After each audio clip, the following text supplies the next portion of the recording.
नमस्कार विद्यार्थी आणि पालक मित्र हो. मी इंजिनियर हेमचंद्र शिंदे, प्रवेश प्रक्रिया व करिअर मार्गदर्शक, अध्यक्ष centre for career guidance Baramati.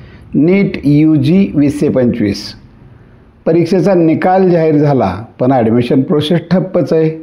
मध्य प्रदेशमध्ये कोर्ट केस चालू आहे. 23 जूनला तिची सुनावणी झाली, ती अपूर्ण आहे. पुढील तारीख मिळालेली आहे, म्हणजेच नेक्स्ट हिअरिंग आहे 30 जून 2025 रोजी. मग कधी सुरू होणार आपली ॲडमिशन प्रोसेस? तारीख पे तारीख, मागील वर्षीचा अनुभव, त्याचीही प्रचंड धास्ती आहेच ना. नेमके काय होईल, कसं असेल पुढील वेळापत्रक, याबाबत आज आपण सविस्तर चर्चा करूया. आणि त्यामुळं हा व्हिडिओ शेवटपर्यंत पाहावा, तो सुद्धा अत्यंत काळजीपूर्वक. देशभरातील शासकीय, खाजगी आणि अभिमत विद्यापीठामधील MBBS, BDS, BMS, BHMS प्रवेशासाठी देशभरात नीट UG 2025 परीक्षा 552 शहरामधील 5468 केंद्रावर दिनांक 4 मे 2025 रोजी घेण्यात आली आणि सदर परीक्षेला 22,09,318 विद्यार्थ्यांची उपस्थिती होती. आपल्या महाराष्ट्र राज्यातून 2,04,838 विद्यार्थ्यांनी परीक्षा दिली. सदर परीक्षेबाबत कोर्टात अनेक केसेस दाखल झाल्या आणि त्यांची सद्यस्थितीत सुनावणी सुरूच आहे. परंतु कोर्टाच्या आदेशानुसार नीट परीक्षेचा निकाल जाहीर करण्यास NTA बोर्डाला परवानगी देण्यात आली आणि त्यामुळे नियोजित वेळापत्रकानुसार 14 जून 2025 रोजी NTA बोर्डातर्फे या परीक्षेचा निकाल जाहीर करण्यात आला आणि त्यामुळे लाखो विद्यार्थ्यांना दिलासा मिळाला.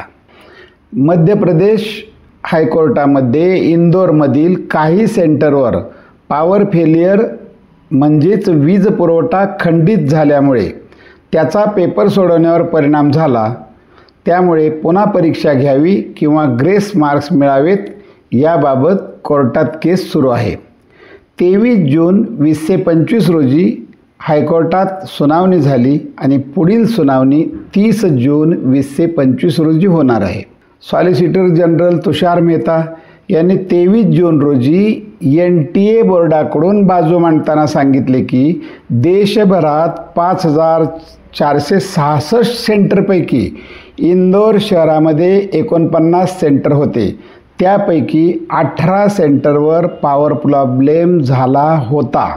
देशभरातून 22,09,318 विद्यार्थ्यांनी परीक्षा दिली.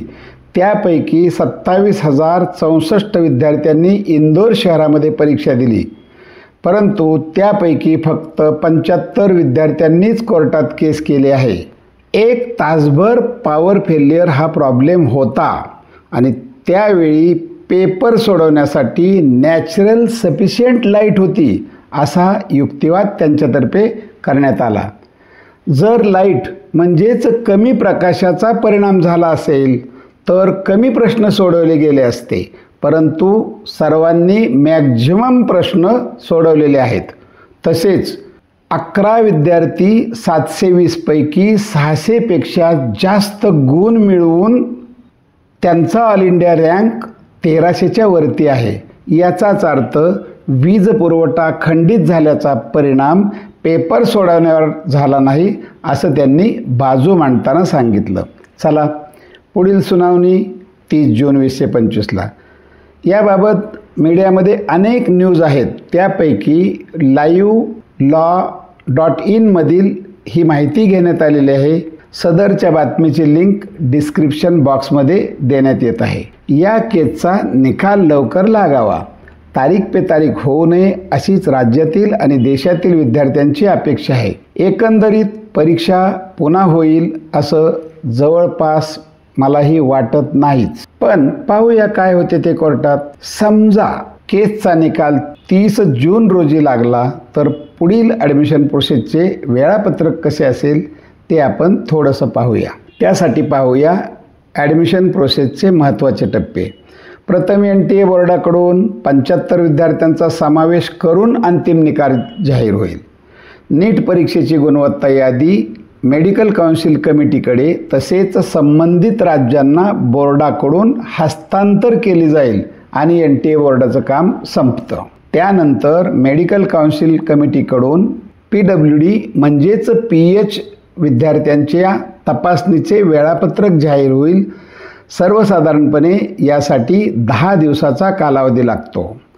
त्यांची तपासणी झाल्यानंतर प्रत्यक्षात मेडिकल काउन्सिलकडून mcc.nic.in या त्यांच्या संकेतस्थळावर ऑल इंडिया प्रवेश प्रक्रियासाठीचे नोटिफिकेशन जाहीर होईल. देशभरातील आणि राज्यातील घ्यावयाच्या सर्व प्रवेश फेऱ्यांचे प्रथम वेळापत्रक जाहीर होईल.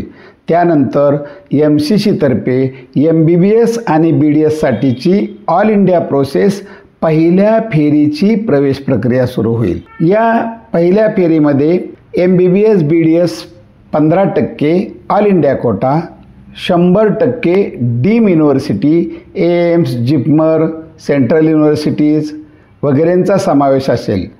महत्त्वाचे टप्पे असतील रजिस्ट्रेशन, त्यानंतर पेमेंट करणं आणि चॉईस फिलिंग म्हणजेच प्रेफरन्स फॉर्म भरणं आणि त्यानंतर रिझल्ट जाहीर करणे आणि मग रिपोर्टिंग म्हणजे मिळालेल्या ठिकाणी प्रवेश घेणे आणि यासाठी सर्वसाधारणपणे 15 दिवसाचा कालावधी लागतो. एकंदरीत MCC पहिल्या फेरीची प्रोसेस सुरू असताना त्या दरम्यानच महाराष्ट्रातील प्रोसेस CET सेलतर्फे mahaCET.org या संकेतस्थळावर सुरू होईल. प्रथम नोटिफिकेशन, माहितीपत्रक, वेळापत्रक जाहीर होईल.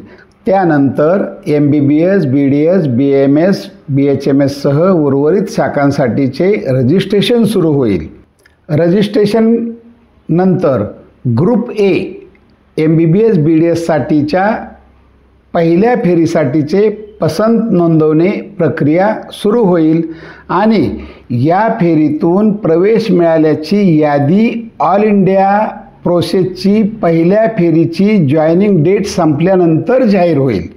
त्यानंतर क्रमाक्रमाने आयुष ऑल इंडिया प्रोसेस, त्यानंतर महाराष्ट्राचं group B BAMS BHMS, group C physiotherapy प्रक्रिया सुरू होईल.